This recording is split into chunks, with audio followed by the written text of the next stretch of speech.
Hi guys, Beer Dude here. I uh, I got one bottle left, bottle conditioned pumpkin ale, back from October. I think I brewed this not too not too far before Halloween, about a month before Halloween. So I would say early October or late September. You do the math. Anyway, I I had a party, served the keg. It went pretty well. Um, I think the alcohol surprised a lot of the guests. It was not a lot of homebrewers in that party, and they kind of they were shocked, and a couple of the ladies had to be carried out, if I do remember correctly. So anyway, this one is a bottle conditioned one. I think I had a little over 5 gallons when I was moving it into the keg, so I went ahead and bottled one. So let's see if we have carbonation. We have pretty good carbonation. Oh, look at that. Come on, that party foul. Oh, do we have some carbonation here? That's a little bit of a problem. Okay, so we have a second to talk about the recipe. So for this brew, I followed a lot of the advice on Homebrew Talk, where they recommended, at least a lot of people recommended using canned canned potato, canned pumpkin. So I used, a lot of people were using, you know, you know, 5 or 6 of these big cans, or they even talked about pounds. So I had a big jar, and it was 64 ounces, I believe, which is about a pound. I think it's exactly a pound. So they were using, 6 to 8 of these. I only used 2, and I was worried a little bit about stuck sparge. I didn't want to eliminate it completely because I wanted to have the color that I believe would come out of the pumpkin.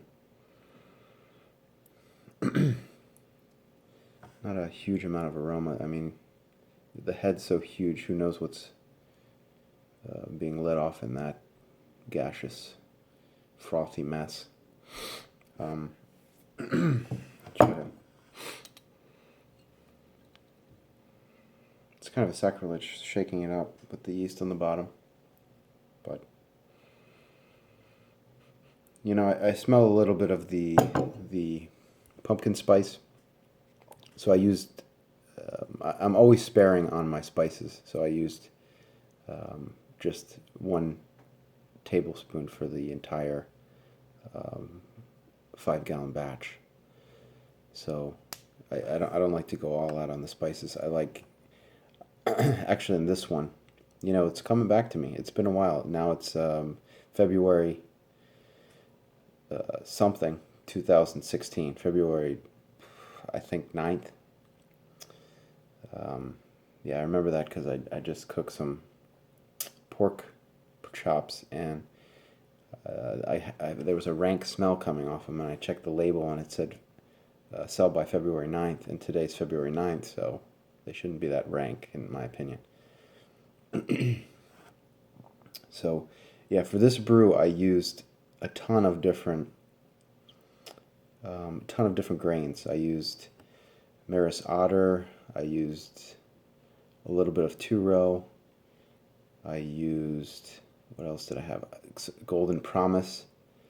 Um, but I think the majority, the bulk of the grain, something like 6 to 8 pounds, was the Maris Otter. I wanted, kind of that bready taste for the fall. So let's give this a taste. I'm smelling some alcohol, which I thought would have been subdued after all the time.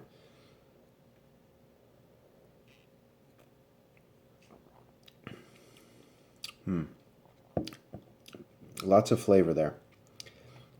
I feel like I really do taste some pumpkin, and definitely the spices are hitting. I taste some sweetness as well.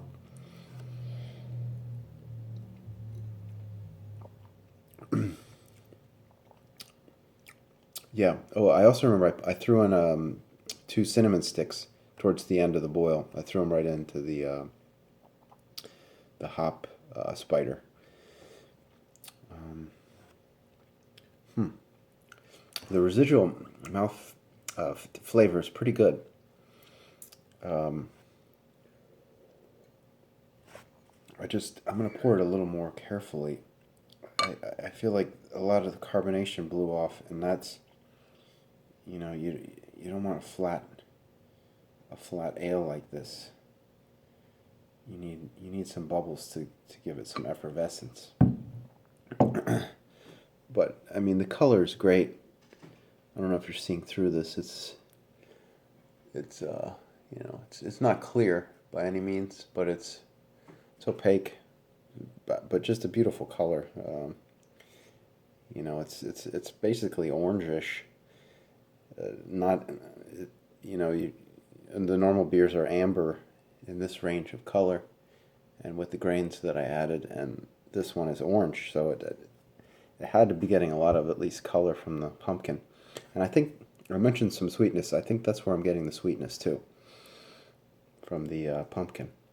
So I don't. I'd kind of be down on adding more pumpkin to it. You know, that might be too much. Maybe there's some other tricks I haven't heard of, but I don't think I would add more pumpkin to this. The color's right. You got all that organic matter going into your beer. What do you want to get out of that pumpkin? A little bit of flavor and a little bit of color.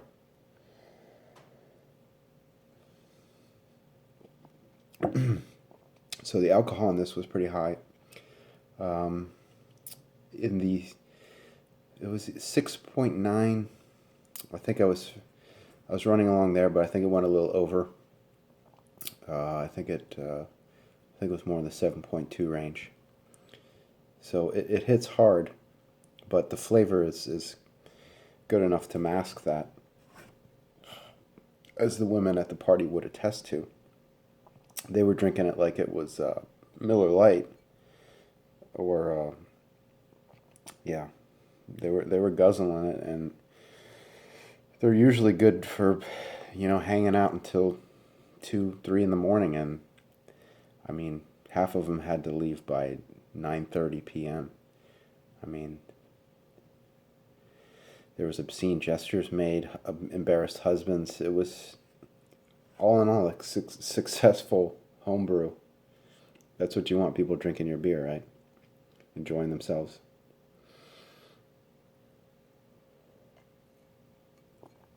I'm getting the cinnamon now. It's a pretty